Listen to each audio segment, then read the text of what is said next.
What's up, everybody? Welcome back to the You're Not Finished podcast. Because I'm weird, I'm not really sure how to have a smooth transition from the intro to what's going to be the main point of today's episode. So I'm just going to go ahead and jump right in. But if you want to know more about You're Not Finished in general and what to expect for future episodes, go ahead and listen to last week's episode, or you can head over to www.you'renotfinished.com. I also want to give a quick trigger warning today. I will be talking about either in detail or briefly mentioning mental health, suicide ideation, and addiction. So if those topics cause you any kind of mental or emotional distress, please feel free to not listen. And if you need any help or support, visit the Get Help section at you'renotfinished.com, or you can call 1-800-273-8255 if you're having thoughts of suicide. So as I mentioned last week, You're Not Finished, and I'll go ahead and reference this as YNF going forward. YNF was created in February 2012. It was active for about 2 years, and then I just stopped everything. No more social media posts, guest articles, no more going to events, speaking engagements, nothing. I went through some pretty significant transitional moments prior to the point of stopping everything. Okay, so as I mentioned last week, You're Not Finished, and I'll go ahead and reference that as YNF going forward. YNF was created in February 2012. It was active for 2 years, and then I completely stopped everything. No more social media posts, guest articles, speaking engagements, no more going to events, literally nothing. I had went through some pretty significant transitional moments prior to the point of me stopping everything. In spite of me being able to start and continue YNF for the time that I did, I had been abusing alcohol prior to that point since 2006, and I continued struggling with alcoholism until June 16th of 2013, which oddly enough was my 27th birthday. That's the day I quit drinking cold turkey, and a couple of days later I quit my job, and then I basically became a hermit. I really just needed to figure out who I actually was. I became someone who always needed to be around people. I couldn't stand being alone. I always wanted to be the life of the party, just kind of like that extroverted personality.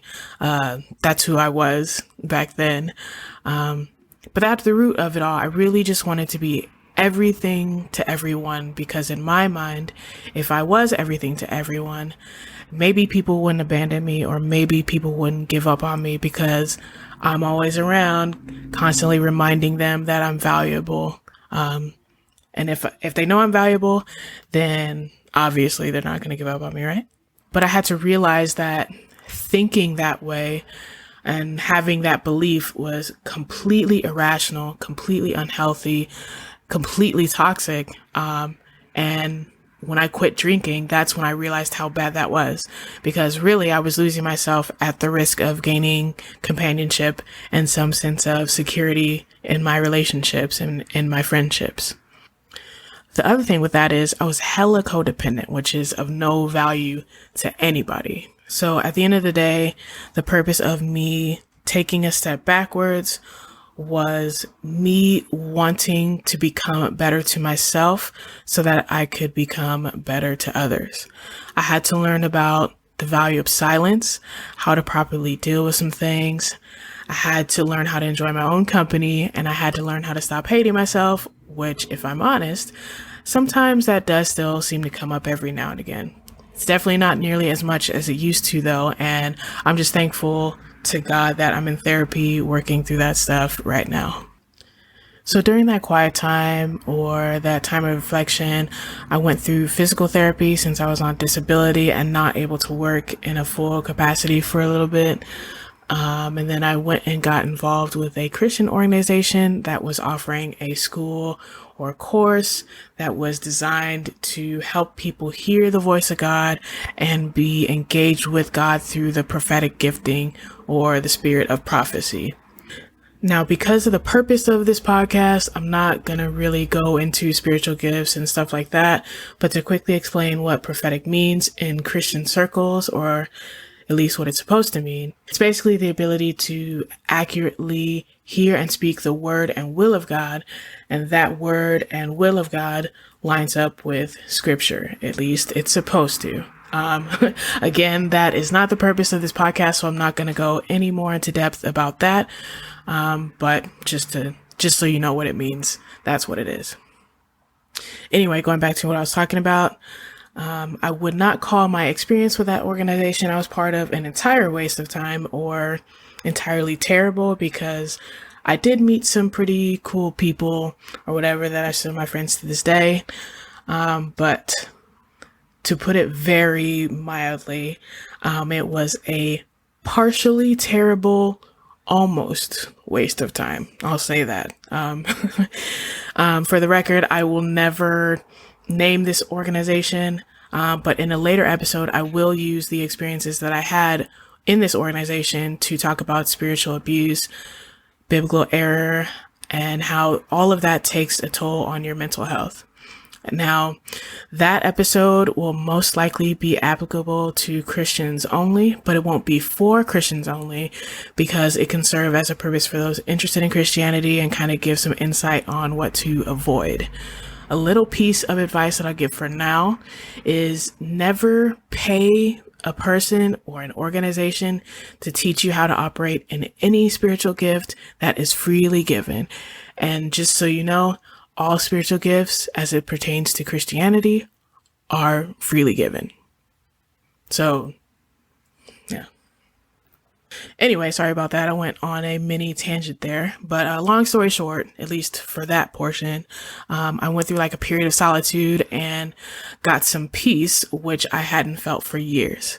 I had also gotten into songwriting and creating music, and then I went back to work after I was well enough to do it in 2015 or beginning of 2016. Because I have the worst memory in the world, I wouldn't be able to tell you what job I had. I just remember it being hard to adjust to working again. But once I got used to it, that, school, helping my mom with being a caregiver for my aunt, and music were the only things I really focused on. I said that like that wasn't a lot. But that is a lot to focus on. And because I felt really overwhelmed with those things, YNF was just pushed all the way to the side. I also believed in my mind that because I was still struggling very heavily with depression, suicide ideation, anxiety, and another addiction that I won't mention now, but I'll commit an entire episode to later on. I believed that I wasn't qualified to run a mental health website or write blogs or get a community together. I would sometimes pop in and post something on social media, maybe once or twice a year, but nothing was ever consistent. So fast forward to 2018, when a lot of stuff happened pretty much at the same time or really close together. I finally severed all ties with that Christian organization, which you think would have been liberating, but it really took me a while to get to that point. My aunt, who I was very close with and even am named after, passed away, which was very traumatic for my mom and I especially. And then I was ghosted by a very close friend after an argument. I'm describing that last point kind of lightly, but honestly, because that friendship ended the week after I lost my aunt, that was probably just a nail on the coffin for me. It was really devastating because it felt like two deaths. You can say even three if you count the end of my time at that organization, because the expectations I had and the reality that actually happened were two totally different things. I guess you can call it the death of a dream. So because of all that, I really left YNF alone and have been taking the last 2.5 years to just heal and focus on myself. I won't factor in COVID as a setback for YNF, because even though COVID-19 definitely has affected all of us mentally and a lot of us physically, I even had COVID myself at the end of last year. You're Not Finished has primarily been a digital resource that could have continued if not for my own personal issues. So that is why YNF has been MIA for 7 years. And while a lot of things have happened during that time, I'm just really glad that I have this chance to start something different with it and to be well enough to continue the purpose of it. The biggest lesson that I've learned about the things that I've experienced throughout that time is that you absolutely cannot be the best version of yourself if you do not care for yourself. You might be functional or functioning, which I have been for 30 plus years now, prior to me caring for myself and stuff. But at the end of the day, you're not going to be able to put your best effort into anything because you're not operating with your fullest potential. So it's like if you keep pouring yourself out and giving yourself away without being filled up or recharged or receiving anything, then you're definitely going to burn out. To put it another way, like you're just starving yourself.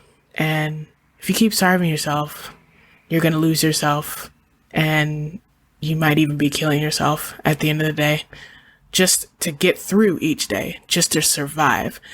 And no one should live like that. It took me a while to realize that, but absolutely no one should live like that. So it's important to take care of yourself and make time for yourself in healthy ways, whether that means taking a sick day, going to therapy, exercising, listening to music, whatever that means to you.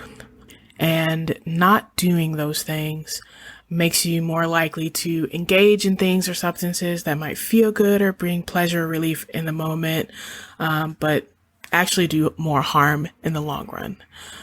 In the grand scheme of things, not taking care of yourself not only hurts you, but it hurts the people around you as well. I know all about that through the addictions that I've had and the harm I've done to myself. But now I find myself doing art and listening to music and going on a drive and just doing whatever I need to do in order to unwind and care for myself. I still sometimes forget to do this, but as I make it a habit, I realized how much it has changed the quality of my life for the better. And I know if it works for somebody like me, it can definitely work for you too. So if you struggle with making time for yourself and taking care of yourself, I would encourage all of you guys listening to take anywhere from about an hour to the whole day and just to sit down and make a list of things you like to do or would like to do that you know would bring you peace of mind and would encourage you to keep moving forward and making the best of each day. And then after that, commit to doing one or more of those things once a week or the next month, depending on what it is, and as long as it's safe and healthy. So I know that every day isn't going to be a good one because that is just life, but I also know that caring for ourselves in meaningful ways will make those bad days just a little bit easier to endure. Anyway, that's all for this week's episode. I really hope that you have enjoyed these first two kind of intro episodes. And from this point on, I'm really going to dive into some serious topics. So just to give you a heads up, next week, I'm going to talk about porn addiction from a female perspective and how engaging with that is damaging to yourself, your mental health, and your relationships, and give some tips and insight on how to get through it. Thank you so much for listening to the first two episodes so far. Just giving YNF a chance. I really hope this is helpful to you guys, and I'm looking forward to next week.